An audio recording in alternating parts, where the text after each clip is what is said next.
Hey Ringside crew, welcome to the internationally known Dudes at Ringside podcast. And now here's your host, Joe Panther III. Hello there, wrestling fans, and welcome to another episode of the internationally known Dudes at Ringside podcast. I am Joe Panther III, and man, Ringside crew, you are in for a treat. Let's give a warm Dudes at Ringside welcome to Alice.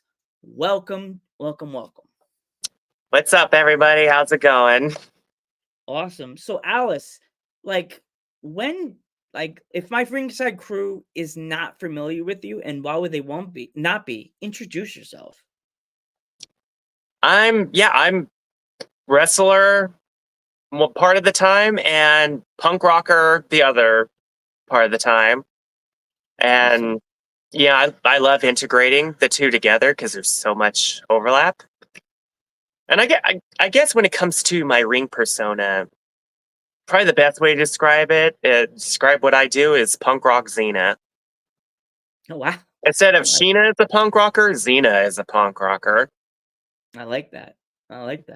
So, when did you start watching wrestling, and when was the moment that you knew this scene was for you? I was watching wrestling during the Attitude, like at the beginning of the Attitude Era onwards.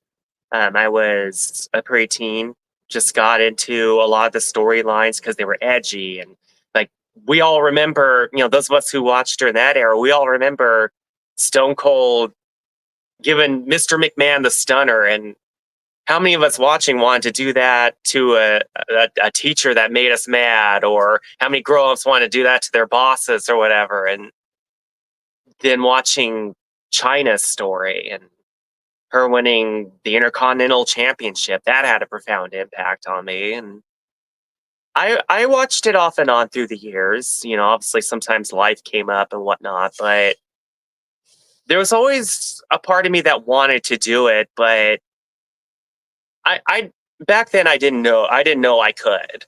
And a lot of people were like, yeah, you're crazy for wanting to do pro wrestling. You're never going to be a pro wrestler. You're too much of a nerd. You're too skinny. You're too this or that. And so I put it out of my mind for a while until the pandemic, which probably like so many other people, I did a lot of self-reflection. I remember watching Glow on Netflix and being like, oh yeah, I wanted to do that at one point. Why didn't I ever do that?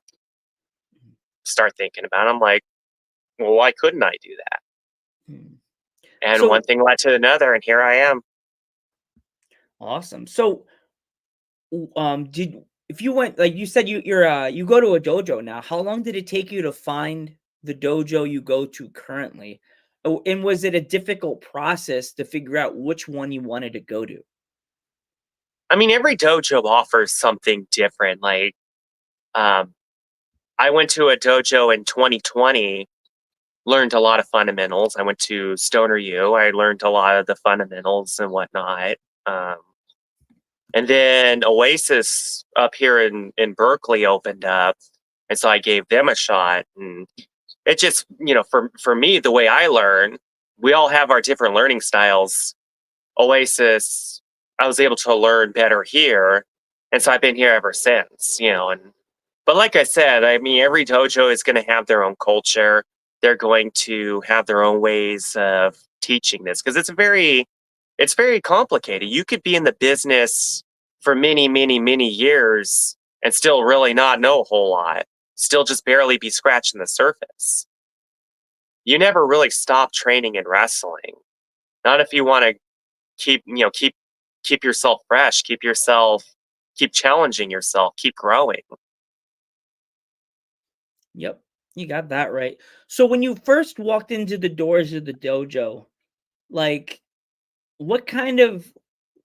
did you like? What were your feelings when you first sat down? Did you feel like this dojo was home? Did it take you a while to get used to the scene and the coaches? It definitely took me a long time to find my place in the wrestling world. No, honestly, I'm still kind of finding my place. the business changes all the time. And we all change. I've changed since I first started wrestling. I can truthfully say that pro wrestling has changed me for the better. There's so many lessons that I've taken from it that I've applied to life outside of wrestling. And, it was touch and go there at first. I struggled.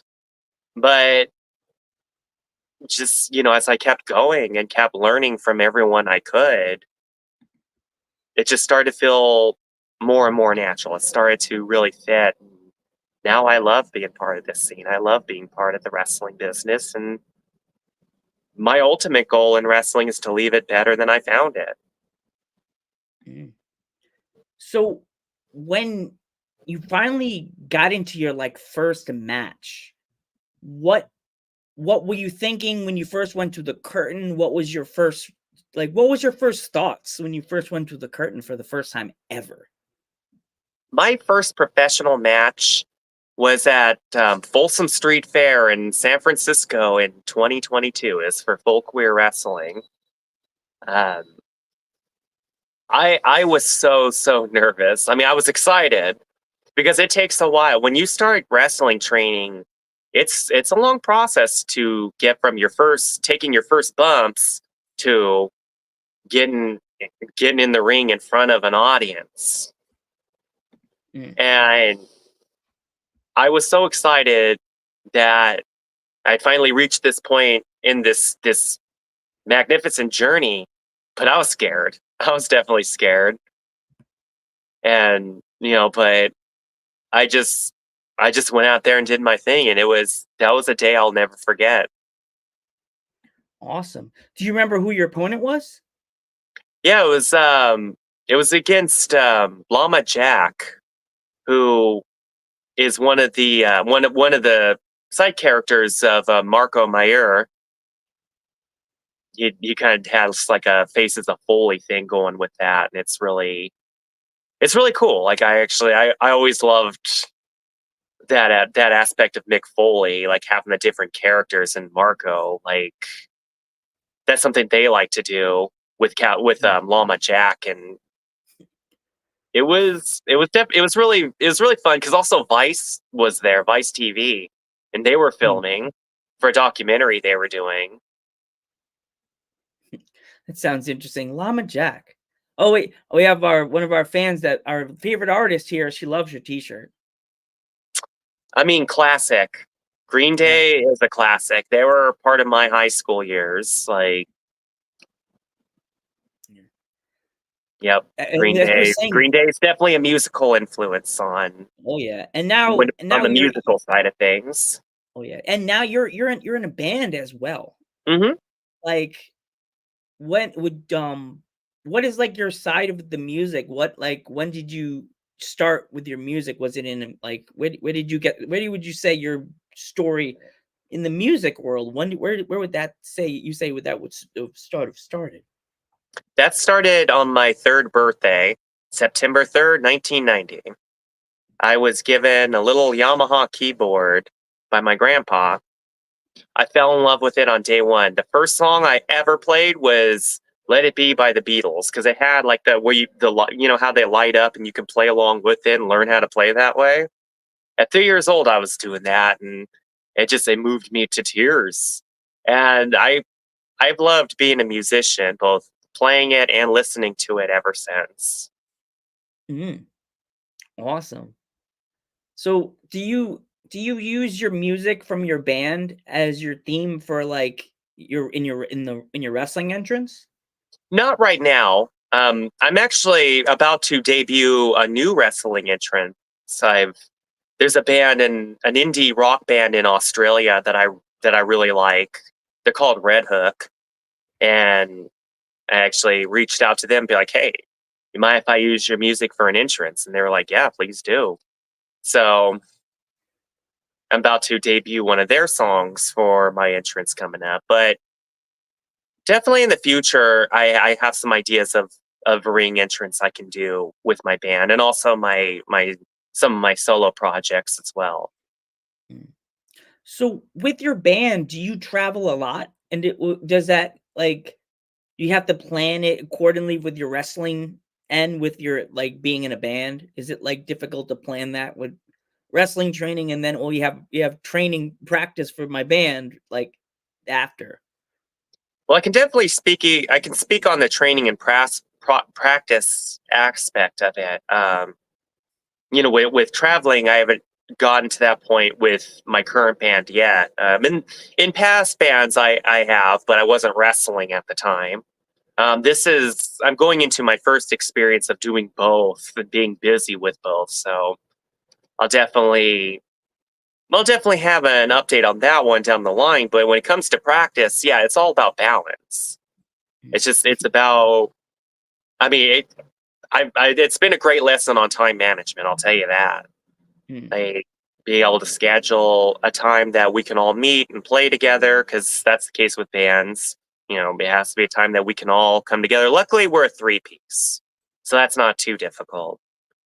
I also schedule time to practice on my own, and then of course the rest is wrestling practice. And then I also schedule days off when I need to.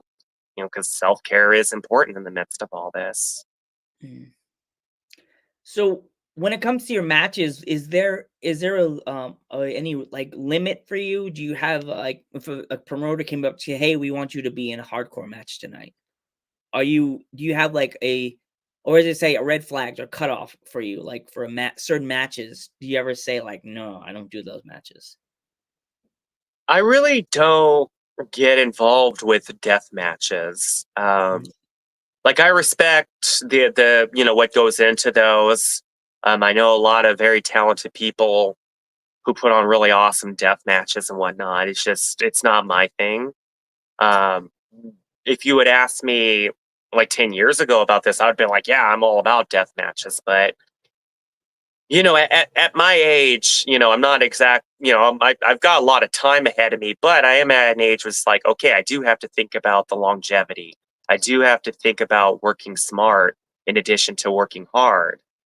And, I'd like to be involved with pro wrestling as long as I can. So yeah. that's why I do have to have that particular boundary.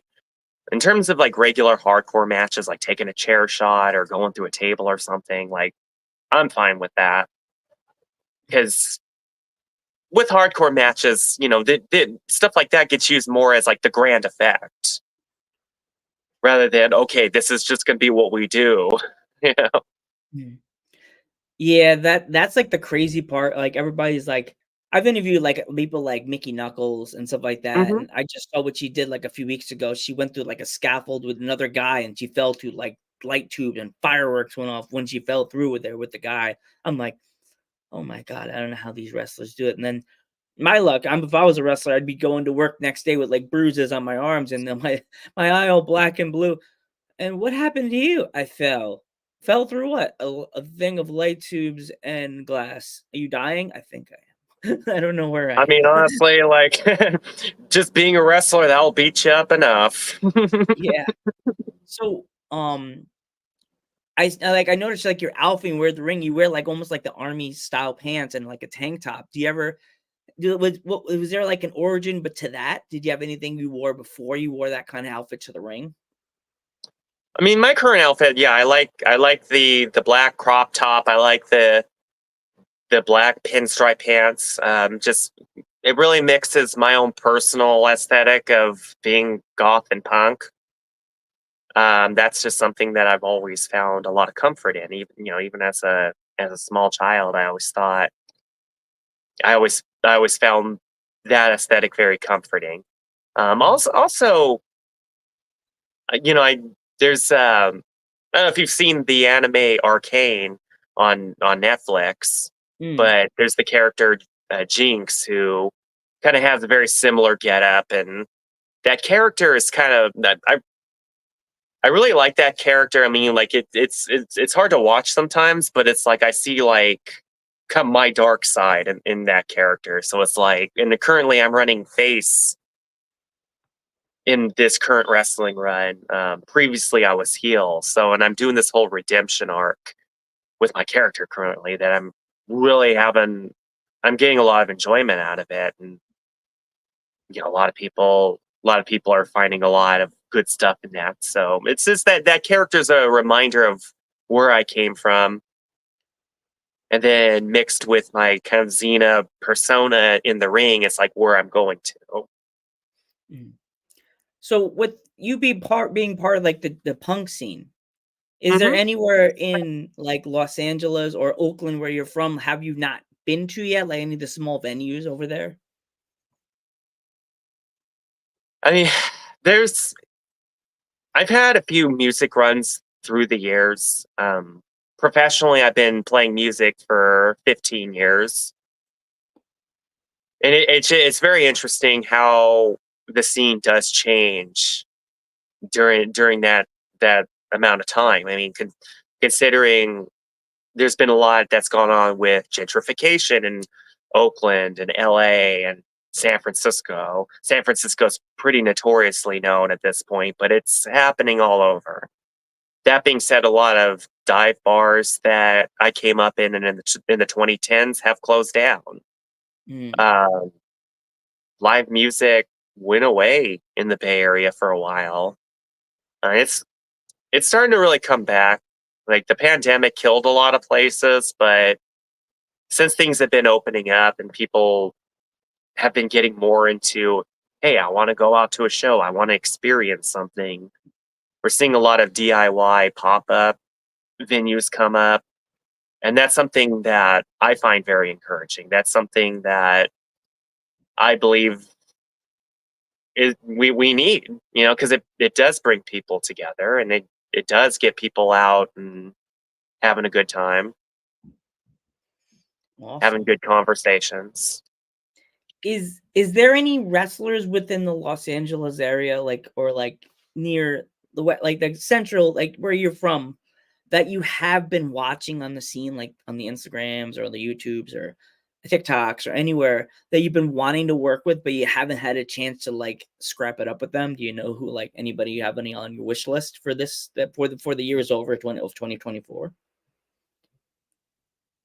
I mean, there's so many people that I've trained with that, like here at Oasis, that I really love what they do. I have a deep respect for, like Loverboy Leo.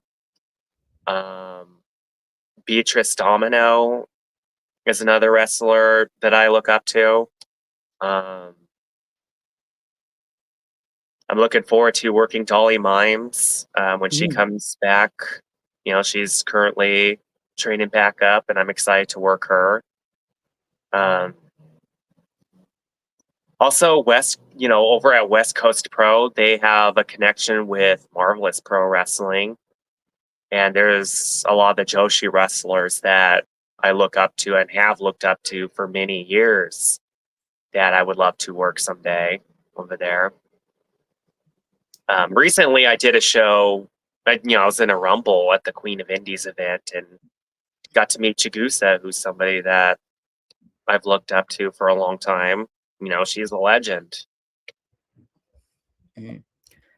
Did you ask her for any kind of advice on your wrestling career, or was she busy, or did you get a chance to speak to her about matches and stuff like that? I shook her hand and I thanked her for what she's done for for the wrestling industry, and more specifically for women's wrestling. She trained a lot of people who wound up revolutionizing women's wrestling in Japan. Um, one wrestler that is one of my absolute favorites is Yu Ishinu, a trans masculine wrestler who has done a lot of profound things, really brought in a new era, stronger era of Joshi wrestling. Like, he's somebody I would love to shake hands with somebody. And he was trained by Chigusa, and I just I love seeing that. I love seeing, because I'm a very deep core value of mine is that wrestling belongs to everybody. It belongs to all genders. It belongs to all ethnicities, all age Yeah. groups. like whatever, your abilities are and disabilities and all that, it belongs to everybody. Yep. Because Wrestling's for everybody. because wrestling, it's storytelling. It mimics what's going on in the world, and we're all part of that. It's something beautiful. There's nothing like it. It's like when I go to my shows, my dad always sees me when I get in the car, I'm all calm and quiet. And then when I get to the venue, I get into like I grab my glasses, my red glasses, and I put them on, and I just took a breath. And I get out of the car, I grab my my blue jacket, and I stand up, and I just prop my head a certain way, and I'm like, okay, I'm in my zone now. I know I'm here. Like no one sees it, but I'm like, and I have to make my little video. I'm here. Like, you know what I mean? So Absolutely. yeah, what is it like the day of a show for you? Like, do you have to have your bag packed the day before with the tank top and the pants you want to wear, or do you have to do you mix and match with the tops and the t-shirts, or do you know you put what this top with this t-shirt, or is it just anything you feel that day? I mean, I have a set look. I can mix and match, but it's still going to be a similar theme. But I do prefer to have something set up beforehand. Because when I get up, I mean, when I wake up in the morning, I'm pretty much dial up internet. All right, until I've had my coffee, like I'm a zombie. My hair stand up, I'm looking like Medusa. Yeah. I have my I'm not the coffee. worst I got to though. ease into the day. On show day, it's really important I ease into it. And in order for me to do that, I got to have stuff ready the night before. But I mean, but I have had times where I'm like, you know what? I'm going to do something completely different. Like the pinstripe pants look, that happened spur of the moment. Spur of the moment at Queen of the Indies, actually. Hmm. I initially was going to do a crop top with like punky shorts.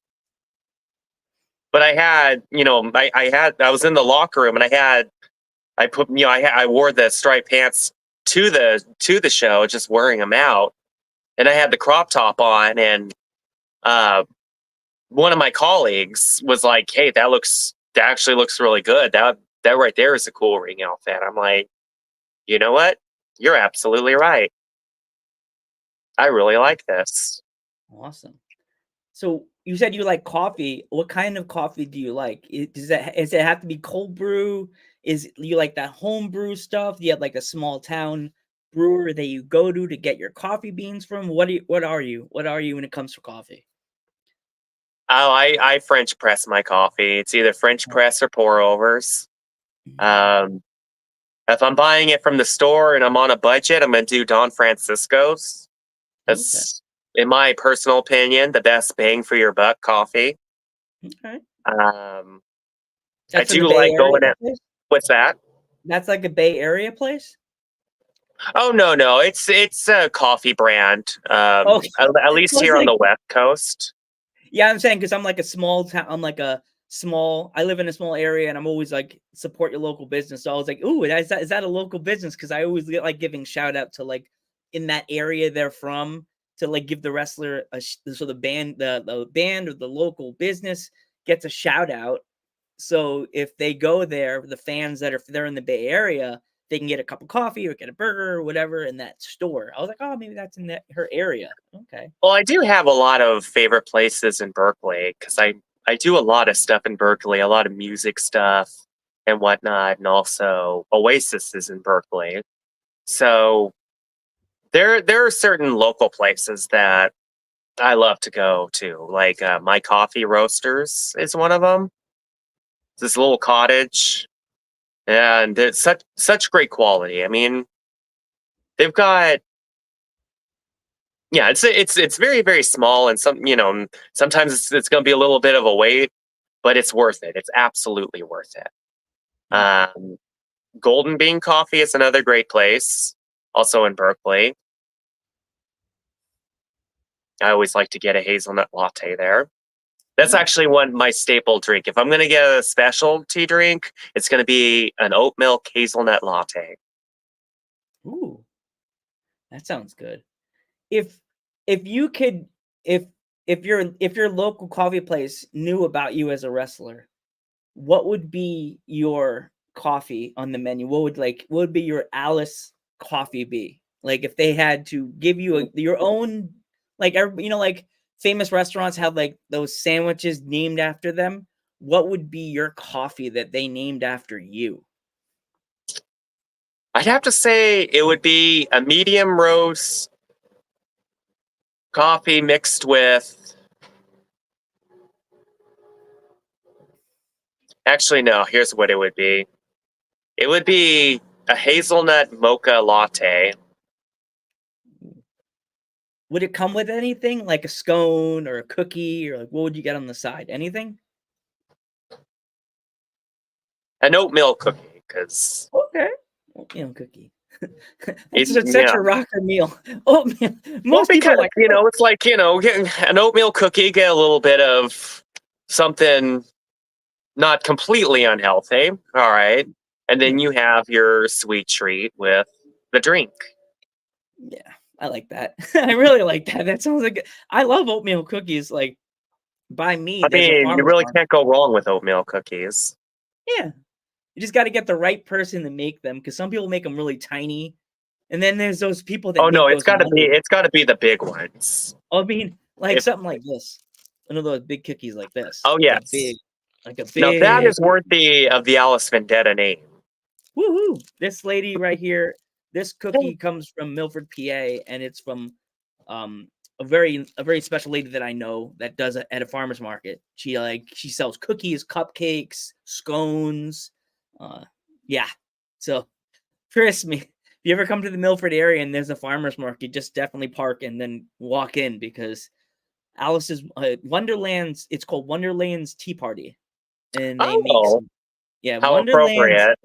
Yeah, you got to take a picture by the sign. You'd be like, I mean, look. because I'm billed as being from the ashes of Wonderland. You just point at the sign, be like, look, Alice's Wonderland. Yeah, awesome. Actually, yeah, like I am a little bit inspired by the Dark Alice video game on Xbox. I remember that game. Alice had a butcher knife. I Oh totally yeah, remember like that. it was like the Vorpal blade. She also had the rocket launcher, the pepper shaker that was basically a machine gun. Like that game is brutal, but it's fascinating. It's very, very well done. You know what's sad? They never really, if they could bring that back for like a PlayStation 5 or like the newer brand of like Xbox, if you were the producer, would you update it a little bit more and add characters and change it a little bit, make it like Alice's daughter this time instead of Alice, and she gets sucked into Wonderland, the I mean, darker. there's so much you could do with that. Like Mm. the reason why like I'm billed as from the ashes of Wonderland is we all find ourselves in a wonderland that we create. Now, sometimes we need it as a way to cope or a Mm. means of escape, or we're not ready to deal with something, whatever. And that in itself isn't necessarily a bad thing, but you can't stay in Wonderland forever. Yeah. You know, eventually, and the reason why I'm billed as from the ashes of Wonderland is like I had taken a year off of wrestling to really work on my emotional and mental health. You know, That's and the most important thing. I basically had to burn down my own wonderland and that, and grow as a person, and really deal with like unprocessed trauma and stuff, and come back stronger. Come Yeah. back as someone who can be safe, as someone who is a team player, because you really have to be that in this business. Like, yeah, there's a lot of competition and stuff, but we all got to remember that we're all in the same team, and we all got to keep each other going. Yeah. It's 100%. It's what you said. Mental health is the most important thing out of everything. Mhm. If you got to think about yourself and think about your mental health, and if anybody ever has a problem with mental health, you don't go in this alone. Don't go into your own bubble. If you need help, find the numbers. Go call a friend. Absolutely. Never think you're by yourself. You always have friends. Like That's right. if you're a wrestler and you're sad and you see the dudes at ringside, message me. I'm always available unless it's 2 a.m. and you're from the West Coast. I may be sleeping, but like I'll message you back the next day and be like, "How are you? Is everything okay? Do you need me?" Mhm. I'll talk. I'm a talker. Hence the In- microphone. because But mental health is just as important as physical health. Like, people talk about people coming back from an injury and all that. Well, people coming back from a mental health break and like healing from that, that's very important too. That's something that's just as heroic as coming back from an injury. yeah, yeah, very much so. It's just like it's crazy for you guys, like when you comes to like being injured in wrestling. I know it's difficult. Everybody has a different way of coping with it. But for you, is like, do you have to like slow down your training? Do you have to like change the way you do your training? Because if you hurt an arm or a leg, do you have to like keep training and like flip it a different way and train so you don't hurt yourself again on the other side and stuff like that? I mean, here at Oasis, our coaches really do stress the importance of taking care of ourselves, which I think is a very, very important thing to stress. Um, but yeah, it is very common for people to work through an injury. I one time tore a meniscus in my right knee, and I kept going. I just kept going. I didn't even take time off. Wow. Um, I had to change how I pivoted. Like I couldn't pivot on that leg. I had to do a lot more on my left leg. But then I got stronger on my left side and became a little more ambidextrous. Mm.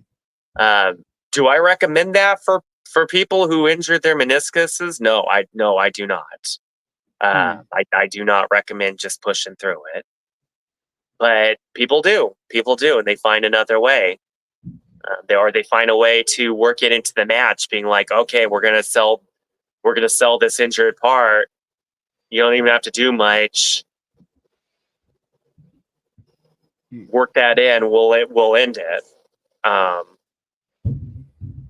but that's pro wrestling. Like it's the impact is real, folks. Like it's definitely real.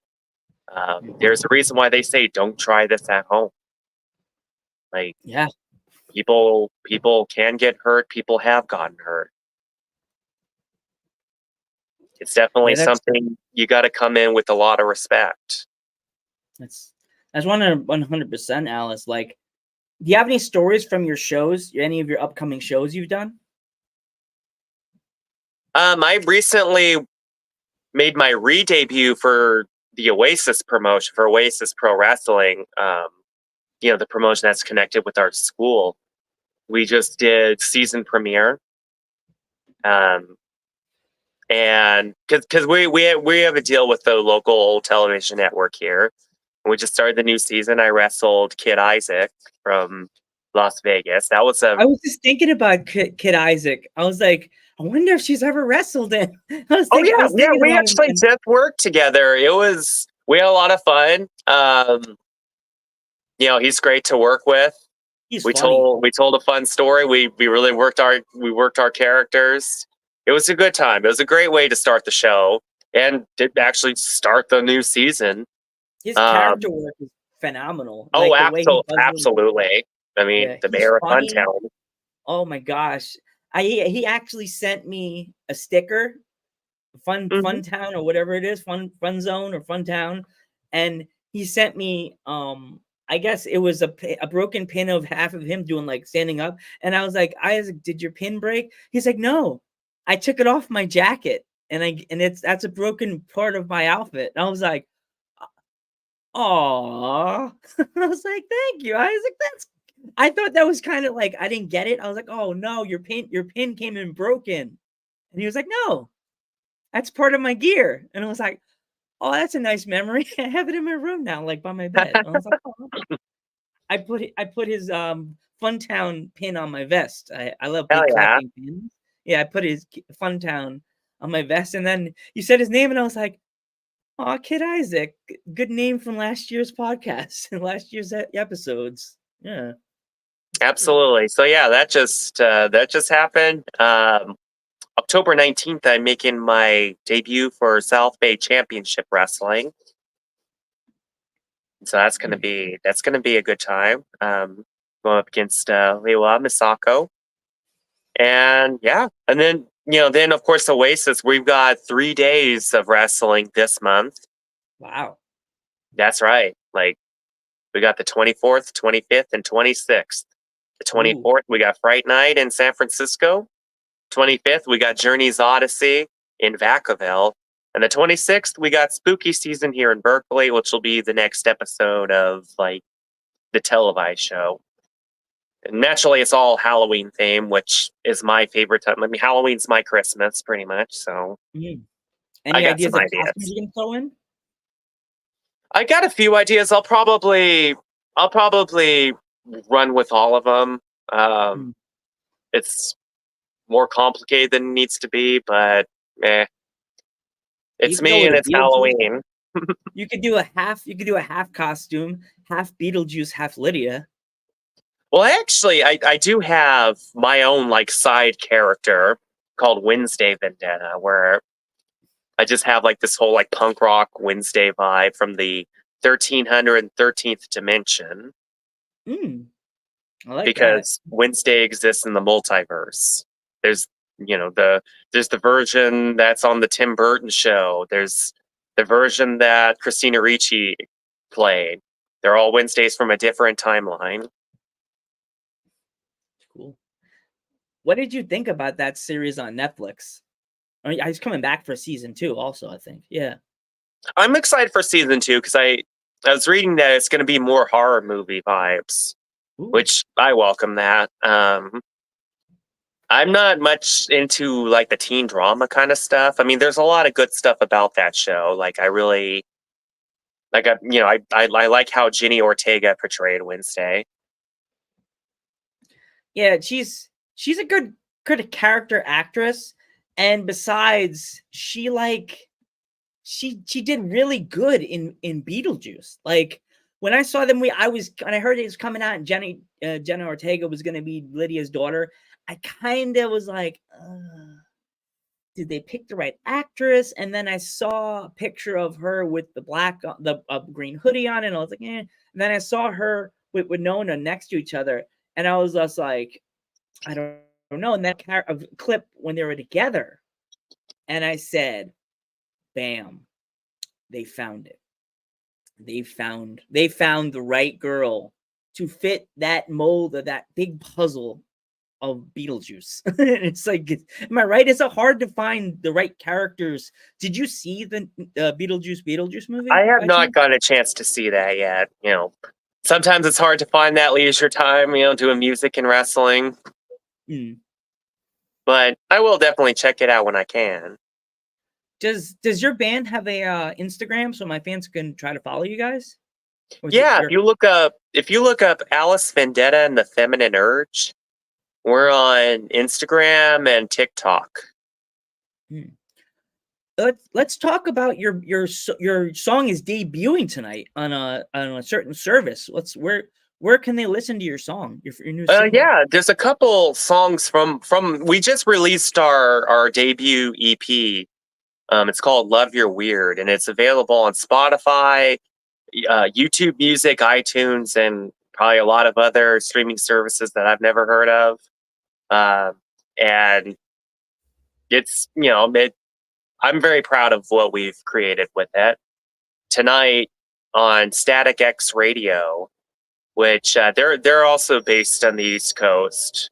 They'll Hmm. be putting a couple of our songs on. I think it's around 9 o'clock your time, Eastern Oh wow, time.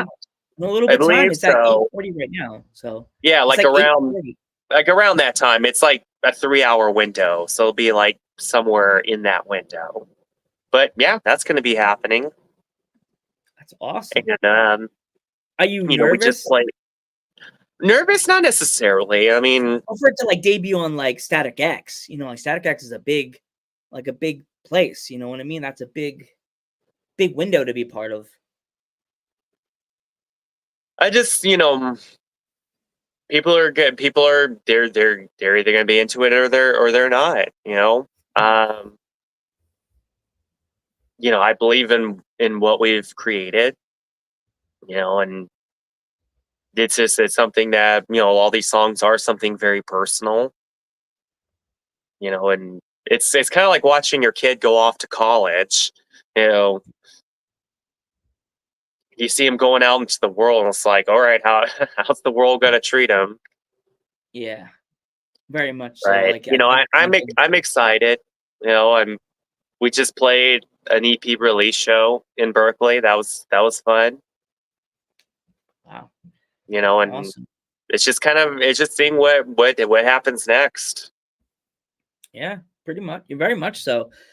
If my fans want to pick up any like of your like CDs or like merch, t-shirts, buttons, like do you have any like sites yet to pick up any merch? Not yet. I'm in talks with somebody who can make some buttons. I had someone I was working with before, but they kind of fell through because of some medical emergencies. It Mm, happens.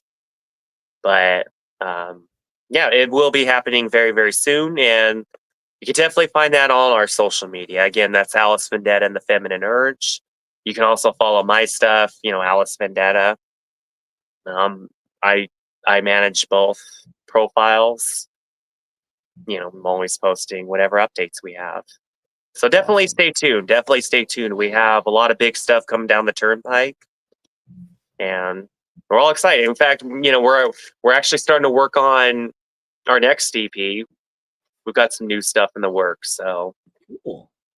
Do you have any gigs or you have any upcoming gigs or do you have any wrestling shows that if the fans are on the West Coast that are watching this that want to go to any upcoming wrestling shows? Do you have any wrestling matches coming up?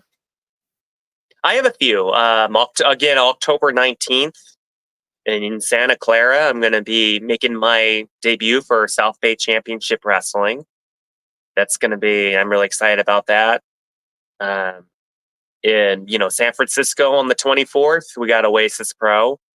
The 25th, we got Journey's Odyssey in Vacaville. The 26th is Oasis Pro here in Berkeley. And then November 2nd, I'm going to be making my debut for Ultimate Riot Wrestling in Roseville, up there near Sacramento. Awesome. So there's definitely a lot of stuff coming. Definitely a lot of exciting things. So awesome. Very excited for you, and I want to wish you nothing but the best of luck on your wrestling journey. Awesome. Not all the rocking hands out to your band, you and your band. Before we go, if there was any kids inspiring to become a wrestler or they're big into music and they wanted to start like a band, like what kind of advice would you can give them? Embrace the basics. The basics they're not flashy. They're not the most fun to start out with. I didn't really have a lot of respect for them when I started out. But as I got older and I got further along in my journey, I realized why they're there. Um, just knowing, if you're a musician, know how to count, know how to listen. And that sounds so easy. You're like, well, of course I can count, of course I can listen. But it's different counting in general versus counting as a musician and keeping that beat, whether you're playing drums or you're singing or guitar or playing the tuba, whatever. Understanding your breathing, coming in with the right attitude is important. If you're coming in because you want to be famous and make a bunch of money, you're doing it for the wrong reasons. That's the icing. That's the razzle dazzle. if you're going to go into wrestling or music, understand that you're going to fail a lot. You're going to struggle a lot. It's going to take a long time for you to get to that point that you want to get to, and that's okay. That's beautiful. Because if you were given what you want right off the bat, it's not going to be special. If you don't have some kind of journey that's behind what you create, no one's going to care. Where's the soul? Like, think about it this way. Real quick, like, an analogy I like to make on this is like it's the character of Mulan, the 2020 version and the version in the 90s. Which one would you say is the more memorable? The one in the 90s. Absolutely. Why? Because we got to see her have an arc. She didn't just come out perfect. She didn't get what she wanted right away. She had to fight. She had to fail. She gets kicked out of the army in the middle of the song. And then, she climbs the thing, climbs that pole overnight and throws the arrow. It's going to be more like that for anybody starting out in any business like music, wrestling, acting, visual art, whatever. But if you're willing to put in the time, it is worth it. It's absolutely worth it. It's better to struggle as yourself than to have it easy fitting into someone else's dream. Yeah. Well, Alice, I want to thank you so much for coming on the podcast. It really means a lot to me to have you on. I'm Joe Panther III. And I'm Alice Vendetta. Thank you so much for having me. This has been great. You're welcome. And we will catch you in the next one.